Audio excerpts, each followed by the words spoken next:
Hi friends. Welcome back to my channel. స్వామివారి ముందు పాలవెల్లి ఎందుకు కడతారో నేను మీకు చెప్తాను. ఈ పాలవెల్లికి మనం అన్ని రకాల పండ్లు కట్టొచ్చు. మెయిన్ అయితే వెలగపండు, సీతాఫలం, దానిమ్మ, జామకాయ, యాపిల్లు, మొక్కజొన్న, ఇంకా మనం అన్ని రకాల పండ్లు గూడా కట్టుకోవచ్చు. మన పాలవెల్లి వసతిని బట్టి ఇంకా. అంటే దానికి కట్టే నాట్స్‌ని బట్టి ఇంకా. ఇలా కట్టుకున్న తర్వాత మనం అష్టోత్తరం చేసేటప్పుడు మనకి సరిపడా పూలే ఉండాలి అనేం లేదు. అక్షంతలతో కానీ, పూలతో కానీ, పత్రితో కానీ స్వామివారిని ఎలా పిలిచినా మనల్ని కరుణిస్తాడు. ఏంటంటే ఈ పండగ యొక్క అంతరార్థం ఏంటంటే మన చుట్టూ ఉండే ప్రకృతిలో ఎన్నో రకాల ఆకులు, పండ్లు వీటితోనే మనం చక్కగా పూజ చేసుకోవచ్చు అని అర్థం. మనం పూలని ఎప్పుడైనా సరే విచ్చదీసి అక్షంతల్లో కలపకూడదు. పువ్వు యొక్క కాడ గూడా తీసి స్వామివారికి పెట్టాలి. ఏంటంటే మనం పువ్వుని ఇలా విసిరినప్పుడు స్వామివారికి కాడ కుచ్చుకుంటుంది. అలాగే మనం పువ్వుని ఎప్పుడైనా విసరకూడదు. స్వామివారి పాదాల దగ్గర పెట్టుకోవాలి.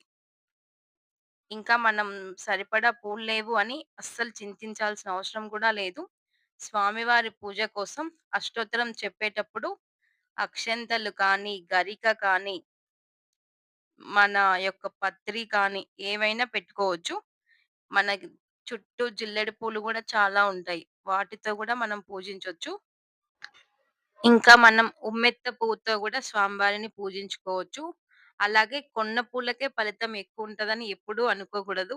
మన ప్రకృతి, మన చుట్టూ ఉండే పూలతో గూడా అదే ఫలితం ఉంటుంది. ఇంకా కొన్న పూలైనా వాళ్ళు ఎప్పుడు తెంపుతారో, ఎలా తెంపుతారో తెలీదు.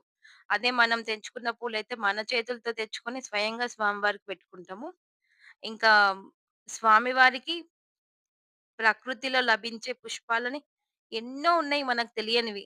మనము మార్కెట్‌ల చుట్టూ తిరుగుతాం గానీ, మన చుట్టే చాలా ఉన్నాయి. ఎవ్రీ ఇయర్ గణేష్ పండగకి ఒక చెట్టు నాటండి. సరిపడా పూలు మీ దగ్గరే వస్తాయి ఇంకా. మనం ప్రకృతిని కాపాడిన వాళ్ళమవుతాము. ఒక మొక్కని పెంచుకున్న వాళ్ళము అవుతాము. ఇంకా అలాగే స్వామివారికి మర్మం మేమైతే ద్రవణం అంటాం. అది గూడా చాలా ఇష్టం స్వామివారికి.